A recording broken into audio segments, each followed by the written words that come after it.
بسم اللہ الرحمن الرحیم۔ نالج بک کے سامعین اکرام السلام علیکم۔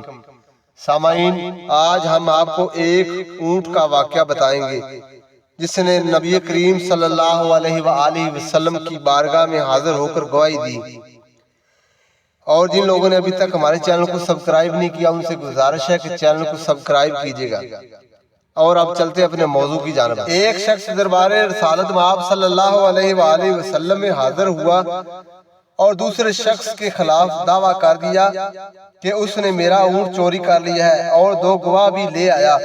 ان دونوں نے گواہی بھی دے دی۔ نبی کریم صلی اللہ علیہ وآلہ وسلم نے اس کے ہاتھ کاٹنے کا ارادہ فرمایا تو مدعی علیہ نے عرض کی، یا رسول اللہ صلی اللہ علیہ وآلہ وسلم، آپ اونٹ کو حاضر کرنے کا حکم دیجئے، پھر اونٹ سے پوچھ لیجئے کہ اصل حقیقت کیا ہے۔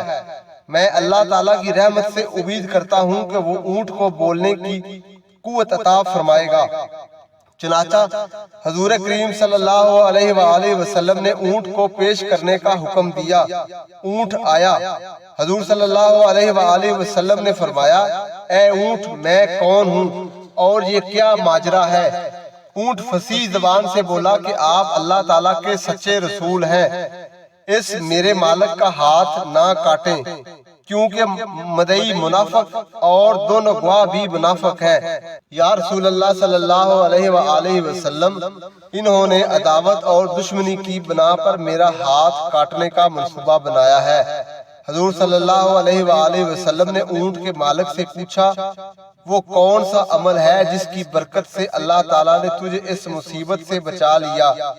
عرض کیا، یا رسول اللہ صلی اللہ علیہ وسلم، میرے پاس اور تو کوئی بڑا عمل نہیں، لیکن ایک عمل یہ ہے کہ اٹھتے بیٹھتے آپ کی ذات گرامی پر درود پاک پڑھتا رہتا ہوں۔